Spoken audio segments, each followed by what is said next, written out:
who knows it, the expert. Yes, she knows it. She lives in the States, she lives in Jamaica.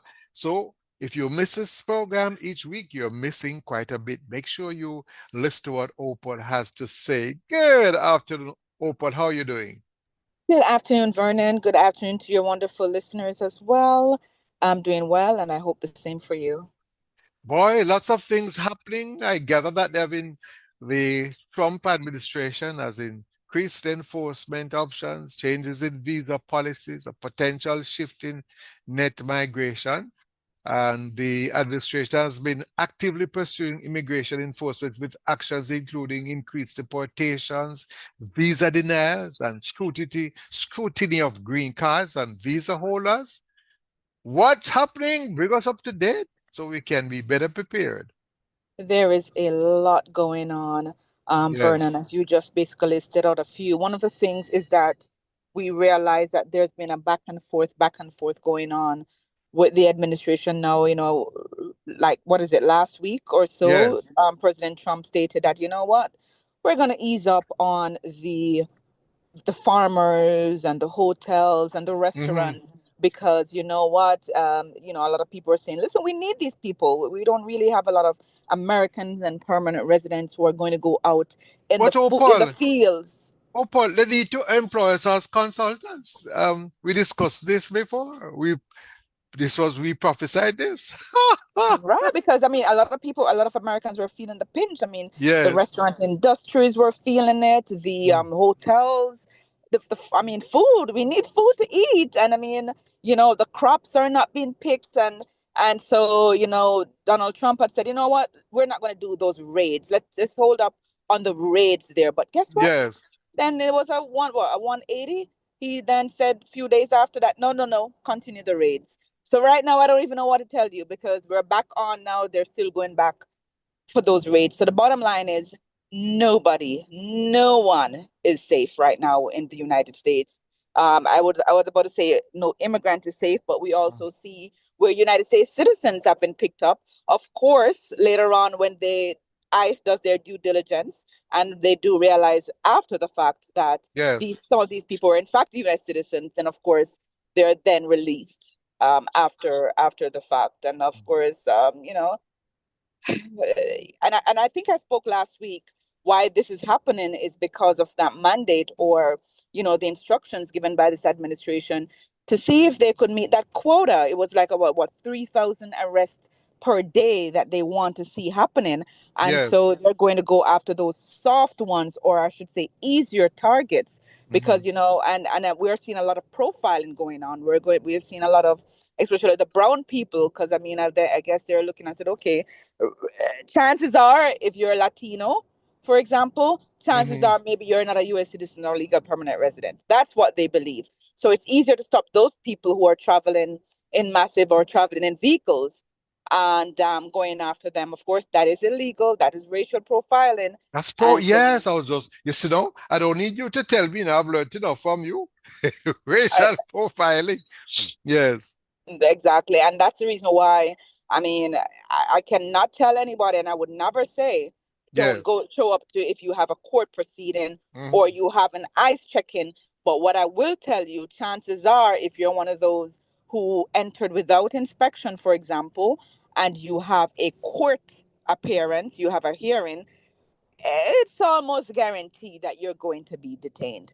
But then look Hmm. at the other side. If you don't show up to court, it's maybe even going to be worse. Maybe you won't be detained, but then you're now going to have a removal order, and the chances Yes. of sorting out yourself later on and rejoining your family members is going to be a daunting task. So then it's now up to you to decide which one you want to do. Are you going to chance going in now and being detained, or facing later on not being able to regularize your Hmm. status because now you have a removal order. So it's a tough choice for people right now. I would not like to be in their positions at all. And I saw reported that the USCIS, has reached the cap for the additional H-2B visas for returning workers. So I'm a bit confused. They say that they have enough workers now, or it's just a cap that has, You No, it's a having cap it. because they do a cap annual, right, Vernon? Sorry to cut you, Yes, but yes, they do have an annual cap, and once that's reached, they no longer take any more applicants. I see. And they Hmm. also have said other information here where they're issuing policy guidelines. There's so many things happening to enhance the integrity of the review process for Form N648, medical certification for disability exceptions. That one is new to me. I didn't know about the disability exceptions. Right, and I don't know Yes. if you're also talking about the medical, because a lot of people were talking about that form as well to do the medical, and they were confused about whether or not they need to do. Okay, so after November last year, when you do the medical to Mm-hmm. adjust your status in the United States, it is now after November last year, it doesn't expire.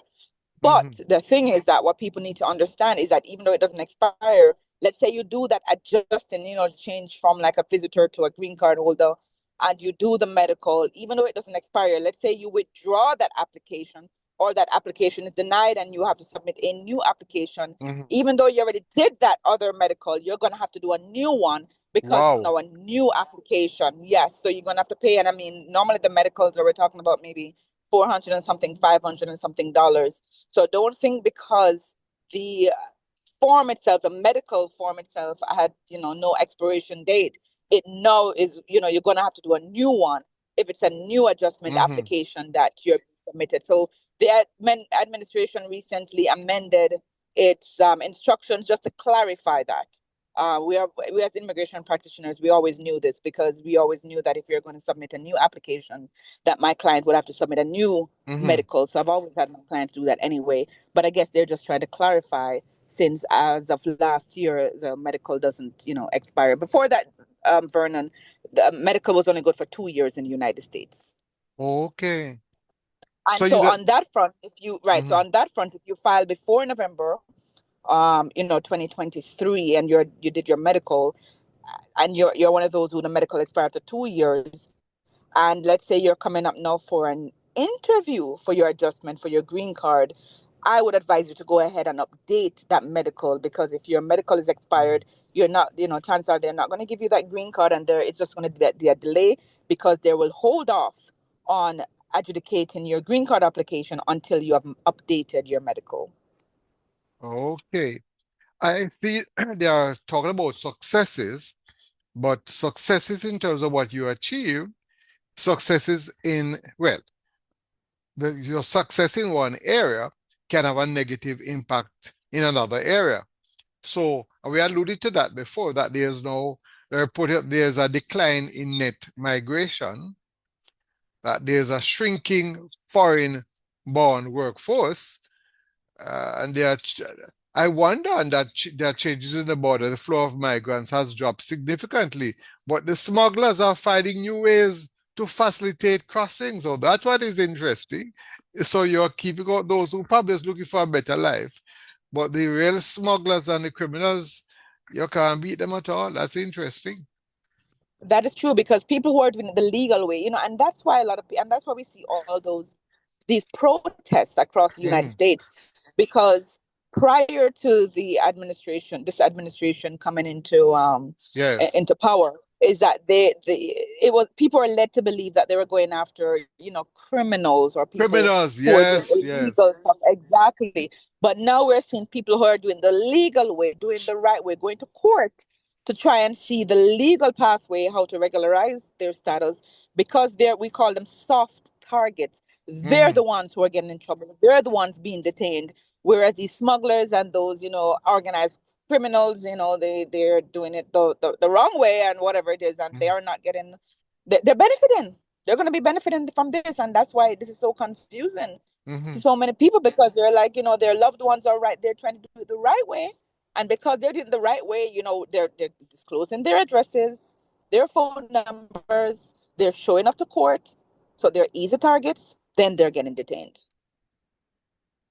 Very, very interesting.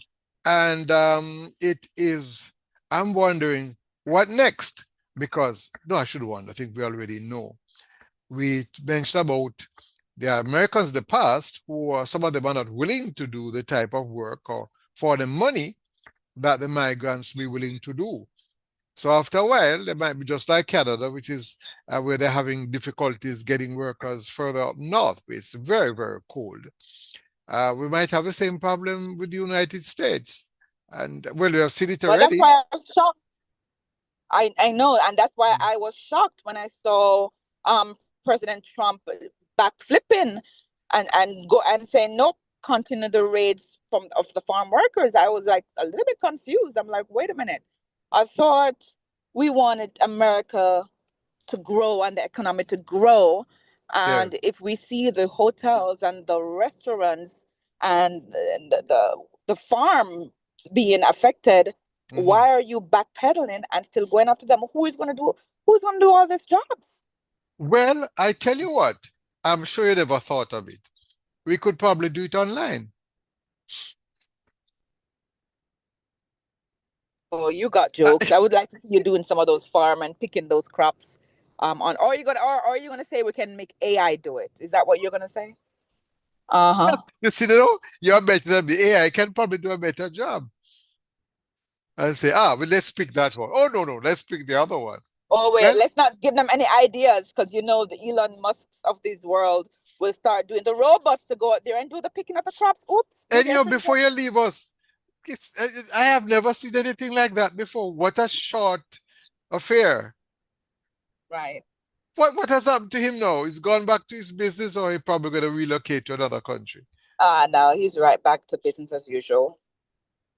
Well, you never can tell. With that money, he might be able to facilitate the entry of another president the next election.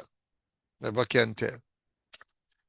All right. Any other information you want to share with us, Opal, before you leave and before you tell us how to make contact with you? No, I think that's a wrap for right now, Vernon. But it's Opal Lee, and this is how your listeners may contact me. In Jamaica, the phone number is 876-854-3599. That's 876-854-3599. In the United States, it is 954-358-2020. That's 954-358-2020. We may be found on Instagram at Flow Jam Legal. That's FLOJAMLEGAL,